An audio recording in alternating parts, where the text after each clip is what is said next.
Okay, I don't know what to call you. Should I call you Michael T. Benson, Dr. Benson, President Benson? Well, some people call me doctor, and I say don't do that because I can't deliver a baby, nor can I fix your teeth. So you can just call me Michael. That's just fine. Thank you. That sounds great. This game is very exciting. And then when we found out the connection with someone who's not only a member of the Church of Jesus Christ of Latter-day Saints, but a returned missionary and a BYU grad, and you've done a million other things, that's a fun connection with this game. Coastal Carolina and BYU. This is going to be awesome. Yeah, it really is fun. And as you kind of peel back the layers, I got a call from a writer at the Desert News yesterday whose father taught for almost 20 or 25 years at Coastal Carolina, Paul Peterson, for the political science department there. And, you know, we've gone to church at the Myrtle Beach Ward and met some faculty members, even amidst the pandemic. And I look forward to meeting a lot more. But there's so many great connections. I told somebody in an interview yesterday, I mean, half the BYU staff I know from our days at Southern Utah. We hired Ed Lamb as our coach back in, 2007. And so the connections between our programs are I think, pretty extensive, but also between the institutions. And I really hope this is a relationship that we can nurture, and moving forward, we can keep playing each other. Yeah, Tom Homo mentioned that yesterday, that perhaps there's a return game in the works in the future for Coastal Carolina in Provo, and that would be awesome. So let's dig into your experience. You got your undergrad at BYU, and you graduated in 1990. So did you go to the Miami game? I know it was that fall. You probably would have graduated in April. Did you go to the Miami game? No, but we had a watch party at our apartment. I say our apartment. My roommate was a young man named Quinn DeMordaunt, who was at George Washington Med School in Washington, D.C. I was working on Capitol Hill. So I took a year off between my undergrad and going to grad school in England. And when I say we had a watch party, I think there were 6 of us. And it was a high-rise in Roslyn, Virginia, and we had to be very careful because our neighbors next door would bang on the wall if we were too noisy. So it was kind of muffled cheering for the Cougars, but I remember that. That was a huge win. And all throughout my undergrad days at BYU, I went to the games.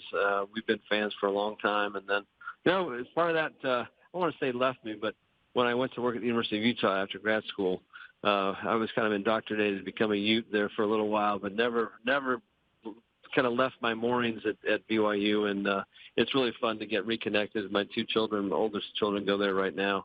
And so to answer your question, yes, we did watch that game, and it was very exciting. And there are so many great games that we could talk about, and we certainly hope that Saturday is one of them as well.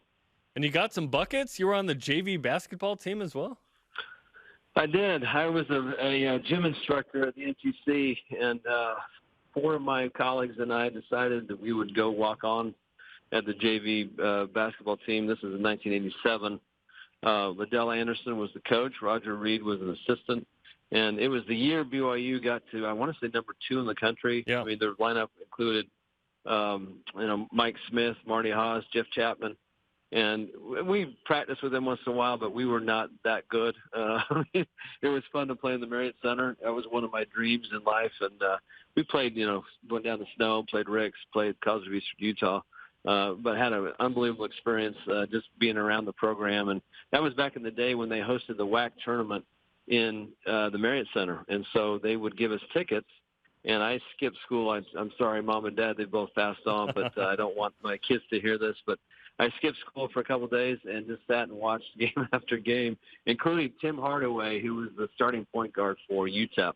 And I just have wonderful memories of both playing and practicing, but also watching games in the Marriott Center. Those are some fun times. We're talking to bucket getter and president-elect at Coastal Carolina, Michael T. Benson. Let's talk about our Twitter interaction. So I quoted your tweet where you talked about the game, and I jokingly said, I wonder if this is real because he's not the president until January. And you said, it's real, my friend.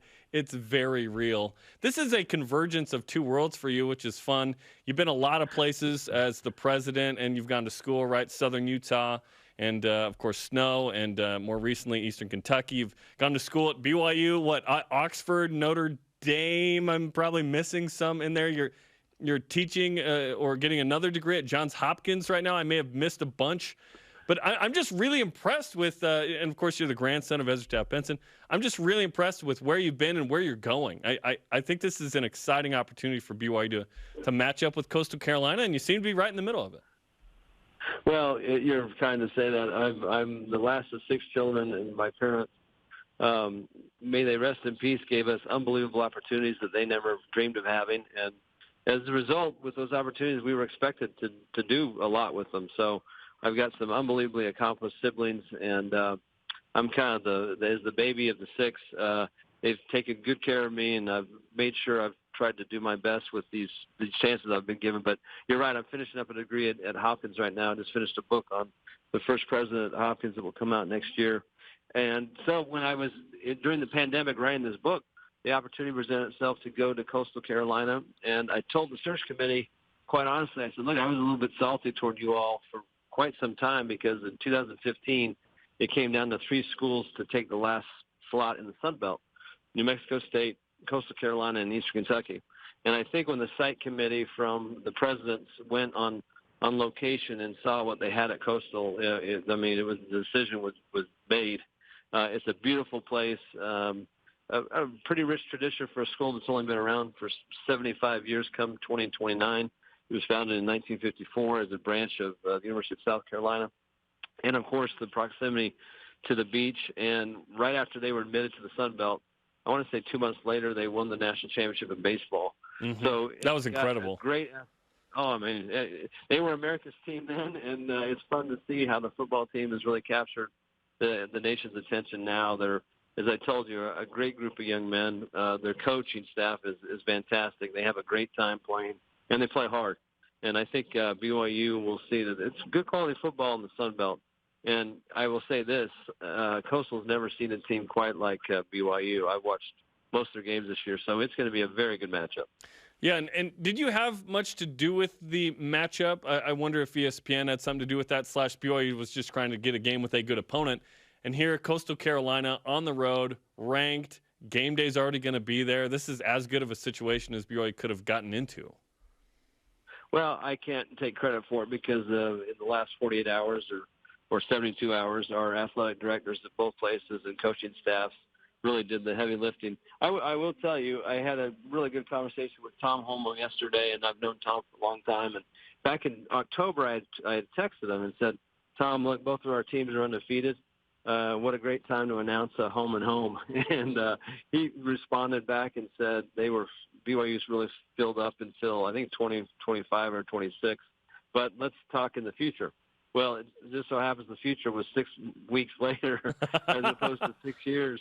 And, I made a phone call or two, but I can't take the credit. I also have to, tip of the cap to Liberty. You don't wish any ill on any of your opponents. And what they're going through with COVID, especially their quarterback, who's just an unbelievable talent, we were really looking forward to hosting them.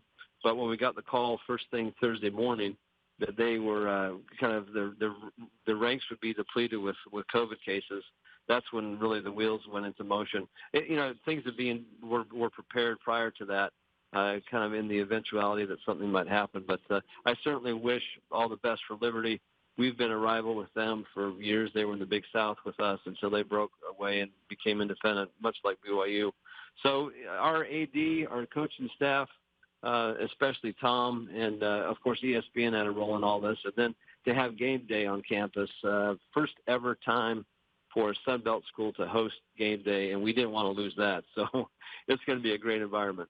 Absolutely. Well, we appreciate the time. It's the Chanticleers, the Teal, a top 20 matchup, game day. It's going to be a ton of fun tomorrow. Michael, we appreciate the time. Thanks for joining us. You bet. My pleasure. Go Cougars and go Chanticleers. That was Michael T. Benson on the Deseret First Credit Union Hotline. You know why. We show how.